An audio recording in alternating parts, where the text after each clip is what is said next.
boa noite. Que a graça e a paz do Senhor Jesus esteja em teu coração.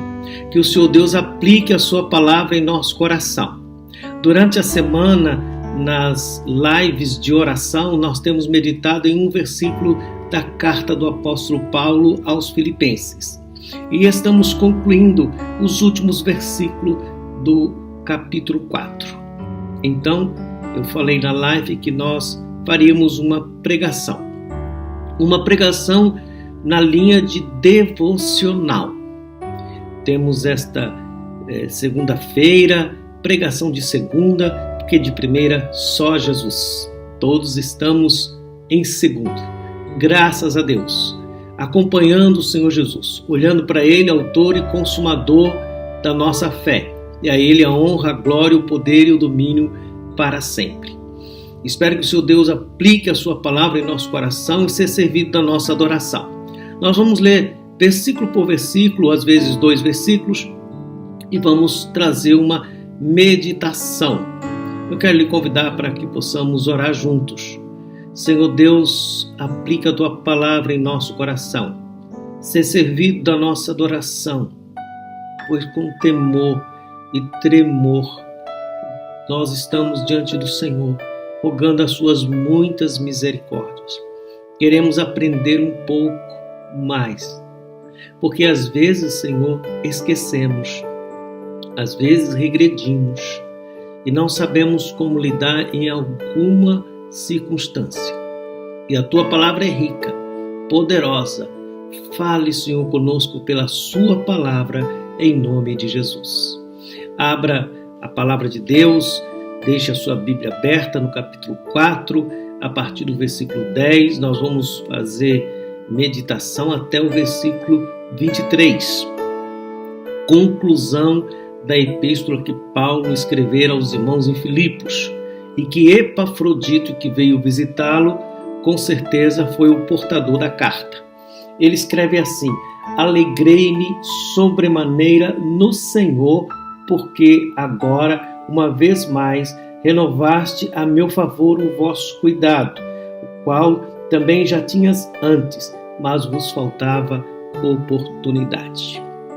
Ele está concluindo a carta. Ele já havia trabalhado a questão das dificuldades de relacionamento, ele já havia trabalhado a questão da adversidade que alguns havia levantado contra o ministério do apóstolo Paulo. Ele está orientando os irmãos e nesta conclusão o pergaminho tem um pedaço ainda e ele vai colocando palavras sendo inspirado pelo Espírito Santo, e ele que falou de alegria em toda esta carta, nesta leitura agora, ele começa falando também da alegria. É bom entender um pouco o contexto.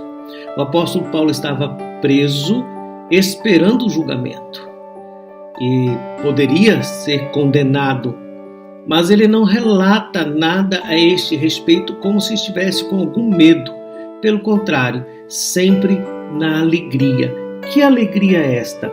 Ele diz que essa é uma alegria sobremaneira, é uma alegria espiritual, é uma alegria superior, porque esta alegria é no Senhor. Não foi uma alegria que ele aprendeu aos pés de Gamaliel, não foi uma alegria que ele aprendeu no percurso da caminhada, foi uma alegria que ele aprendeu no Senhor. E ele está muito alegre porque mais uma vez renovaste o favor. Renovar aqui, esta palavra tem a ver com agricultura. É quando uma árvore volta a produzir depois de um período. Ele está dizendo mais ou menos assim: eu me alegro no Senhor, porque depois de um período vocês novamente estão participando comigo, estão renovaram o cuidado para comigo. O apóstolo Paulo é um apóstolo missionário e ele está alegre porque a igreja estava fazendo parte de seu ministério. Mas ele não reclama, ele não diz: olha, faz tanto tempo e agora vocês lembraram de mim. Pelo contrário, ele diz o seguinte: eu sei que vocês sempre estavam dispostos a participar. Esse cuidado sempre teve no coração, mas faltou oportunidade. Ele não está fazendo uma crítica, ele não está dizendo faltou interesse, vocês esqueceram de mim, vocês não mandaram uma carta. Ele está alegre porque ele disse que o motivo foi a falta de oportunidade. Agora, dentro da oportunidade do momento, ele diz, versículo 11, digo isto não por causa da pobreza, porque aprendi a viver contente em toda e qualquer situação. Não era por causa do estado, não era por causa da circunstância. Ele está dizendo isto porque ele aprendeu. Com quem ele aprendeu? O versículo anterior que nós já meditamos, no Senhor. Aprendeu com o Senhor o contentamento. O cristão aprende o contentamento. O cristão não é um reclamão, não é um birrento. O cristão é alguém com o coração cheio de gratidão. E esta gratidão se manifesta em contentamento, que não está buscando a fama e o poder, que não está angustiado pelas circunstâncias, porque tem Jesus, e por ter Jesus está de fato tranquilo, feliz, em paz e abençoado no Senhor. É esta a compreensão do apóstolo Paulo. Veja versículo 12. Tanto sei estar humilhado como também ser honrado. De tudo e em todas as circunstâncias já tenho experiência, tanto de fartura como de fome, assim de abundância como de escassez. Ele se acostumou, ele aprendeu a se adaptar com as circunstâncias no contentamento. O que leva alguém a aprender e a viver assim? Qual alegria que pode fazer com que um homem compreenda essas coisas?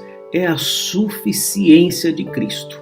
O que o apóstolo Paulo está falando é que por causa de Cristo, em Cristo, na glória do Cristo, ele aprendeu a viver contente em toda e qualquer circunstância. E por este motivo, ele apresenta gratidão no Senhor. O versículo 13 é continuidade do 12, de qual ele diz, eu aprendi tanto na fartura como na escassez. E aí ele continua, tudo posso naquele que me fortalece.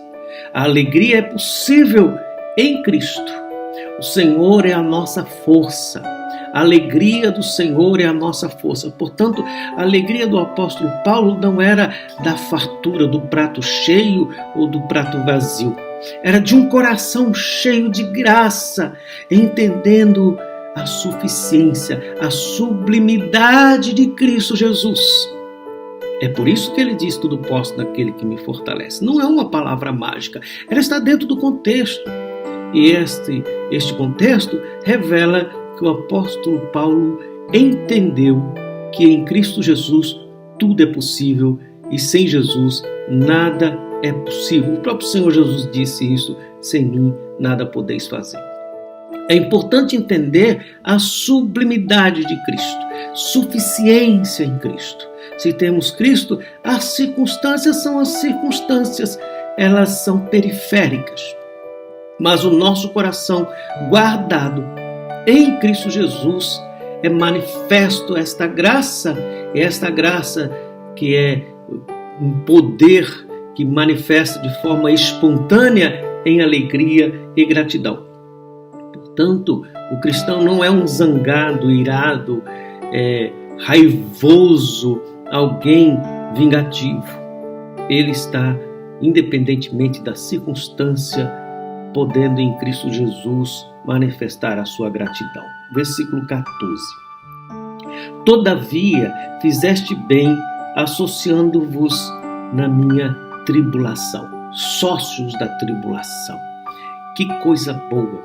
Os irmãos faziam parte do ministério, da vida, e ele está alegre porque os irmãos não estavam procurando participar do sucesso, mas da luta, da labuta, do sofrimento. Esse sofrimento que nos liberta, porque, como diz Tiago, esta tribulação, esta provação, ela gera em nós uma perseverança perfeita e nós crescemos na fé. Versículo 15 ele diz: E sabeis também vós, ó Filipenses, que no início do Evangelho, quando parti da Macedônia, nenhuma igreja se associou comigo no tocante a dar e receber, senão unicamente vós outros.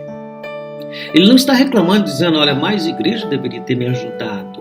Não, ele está valorizando a participação, o investimento missionário daquela igreja. Ele está dizendo, vocês sempre fizeram parte. Vocês não esperaram se outros estavam fazendo. Vocês fizeram. Eu estou alegre porque o que vocês fizeram, com certeza, é isso que estava no coração do apóstolo Paulo. Era a bênção do Senhor na vida da igreja. Também na vida do apóstolo Paulo. Observe que ele continua a dizer sobre esta questão e dizer, no tocante a dar e receber. Este negócio de que os irmãos investiam no reino, investindo no ministério do apóstolo Paulo, e o apóstolo Paulo no reino investia na vida dos irmãos. Neste cuidado da riqueza celestial, da sublimidade em Cristo, da suficiência em Cristo, esses irmãos crescendo em Cristo, que haviam recebido o bem maior da salvação, agora compartilhava os bens terrenos necessários para a manutenção do missionário Paulo. E ele continua, porque até para Tessalônica mandaste não somente uma vez, mas duas, o bastante para as minhas necessidades. Ele está lembrando que quando esteve em Tessalônica, os irmãos também mandaram uma ajuda para ele, não uma, duas. Agora, de novo, ele está muito alegre, porque é uma igreja que não esquece. Ele poderia até fazer uma observação, olha, vocês ajudaram apenas 2 vezes. Não, ele sabia que isto era o suficiente, porque o missionário busca o que é suficiente, o que Deus lhe dá. Ele não está buscando fazer tesouro na terra, ele está pregando do tesouro do céu, e todos aqueles que, chamados por Deus, são transformados pelo tesouro insondável em Cristo Jesus, recebem a vida eterna. Observe que ele diz, não que eu procure o donativo, mas o que realmente me interessa é o fruto que aumente o vosso crédito. Ele está dizendo, não estou falando isto pela quantidade que vocês mandaram, mas pela bênção deste coração dadivoso, por esta bênção do Senhor usar a vida de vocês, e vocês têm crédito que aumente deste fruto, que é interesse de cada irmão. Ou seja, o que o apóstolo Paulo está falando é vocês investiram, é um investimento no reino de Deus. Ofertar para missões é investir no reino de Deus. Perceba ainda que ele diz, recebi tudo e tenho abundância. Estou suprido, desde que Epafrodito me passou às mãos o que me veio de vossa parte, como aroma suave, como sacrifício aceitável e aprazível a Deus. Ele diz, eu estou contente porque tenho suficiente. O que veio é suficiente. O suficiente é necessário. Só o suficiente. Mais do que isto ou menos do que isto pode gerar arrogância ou pode gerar profunda tristeza. A nossa alegria na suficiência, repito, é a suficiência de Cristo Jesus. Mas para o apóstolo Paulo, o que significava aquela oferta missionária? Não era dízimo que os irmãos estavam mandando, era uma oferta. Mas o que era a oferta? Veja que ele diz, eu recebi de vossa parte como aroma suave, como uma adoração. Este investimento é uma adoração, em adoração a Deus, um sacrifício aceitável aprazível, o prazer da adoração. Estes irmãos estavam investindo no reino, adorando. Eles não estavam tirando o resto para mandar. Não, e o apóstolo Paulo não estava pensando no ouro. Ele está dizendo que quem investe no reino, investe eternamente, e isto é agradável a Deus. Não foi só o apóstolo Paulo que recebera. Ele diz que o Senhor recebeu a adoração desta oferta missionária. E por isso ele está contente, recebi tudo, tem abundância. Alguém pode olhar e dizer, mas ele não tinha tudo, estava preso. O que ele está dizendo é que tudo posso naquele que me fortalece. E quem pode naquele que fortalece tem tudo que é necessário. E o que tem e é necessário é abundante. Por quê? Porque são as insondáveis riquezas de Cristo Jesus e não o mérito ou benefício que se possa receber. E ele continua. E o meu Deus, segundo a sua riqueza em glória, há de suprir em Cristo Jesus cada uma de vossas necessidades. O que ele está dizendo, este é o melhor investimento. Por quê? Porque o meu Deus, segundo a riqueza da glória, você já imaginou a riqueza da glória? O que vocês mandaram é maravilhoso porque é uma oferta. E me ajudou muito, mais ou menos assim, em outras palavras. Mas o que vocês estão recebendo de Deus, ele não está falando isso para pedir outra oferta, não. Ele não está falando isso para induzir os irmãos para mandar mais, não. Ele disse que estava suprido, suficiente, ele não está pedindo mais. O que ele está nesta gratidão é dizendo aos irmãos que eles vão receber muito mais do que deram. Porque no reino é dando que se recebe, é investindo que nós colhemos. É nesse aspecto. Não se pode usar esse versículo para incentivar os irmãos para dar mais dinheiro. Não é isso, não. O que acontece aqui é a certeza, a afirmação que o investimento no reino vale a pena. O mesquinho não recebe tais bênçãos. Perceba ainda que ele diz o seguinte: ora, a nosso Deus e Pai seja a glória pelos séculos dos séculos. O que é importante em tudo isso é a glória de Deus.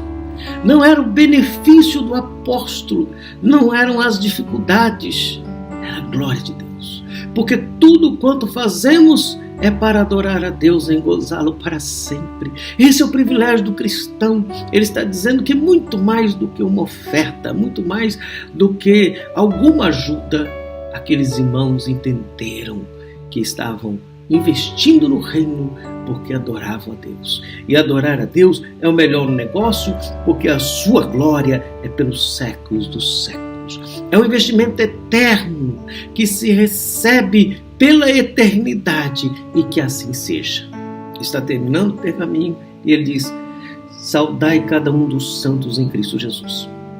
Lembrem de todos, assim como ele lembrou quando esteve em Tessalônica, lembrando dos irmãos. Ele diz: não se sinta soberbo. Agradeço a todos. É muito importante essa questão de saudar todos os irmãos, saudar todos os santos, porque fala da comunhão. Nós precisamos viver a comunhão dos santos. É uma identidade da igreja a comunhão. E ele continua dizendo: todos os santos vos saúdam, especialmente os da casa de César. Os santos que estavam com ele, Epafrodito, Timóteo, os irmãos que estavam lá com ele, mandavam saudações.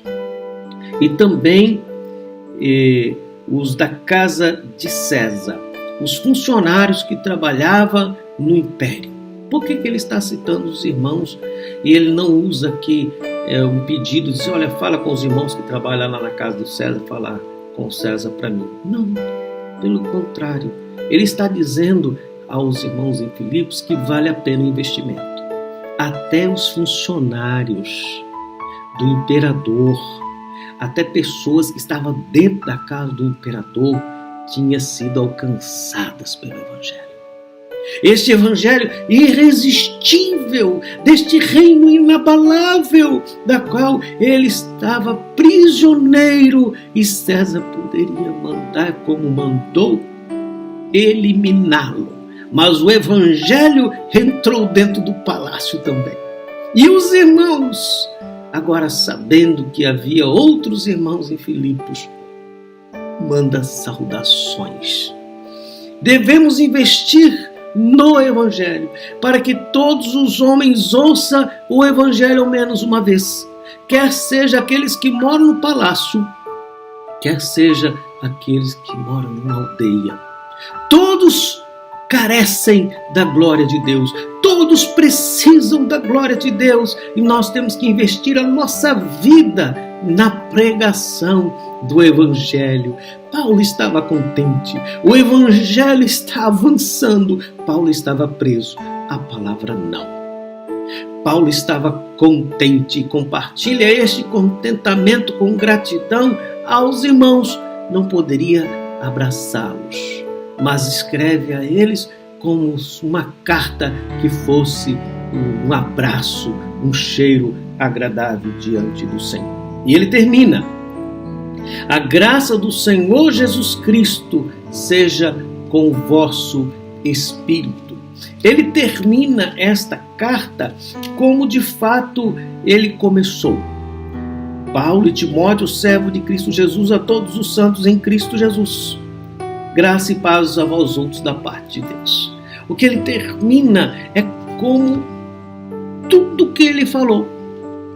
É uma carta cristocêntrica. Em Cristo, para Cristo, suficiência em Cristo, da riqueza de Cristo, na alegria de Cristo, tudo posso em Cristo, e que o Senhor Jesus os abençoe, e que a graça do Senhor Jesus Cristo esteja sobre vós, e tudo em Cristo Jesus começa, e em tudo em Cristo Jesus termina. A graça do Senhor Jesus Cristo seja com o vosso espírito. Senhor Hercúleos, um título que o imperador queria para ele, invocava para ele. Ele diz: não estou aqui por causa do imperador. Cúrios é Cristo, e que ele seja com o vosso espírito, que ele seja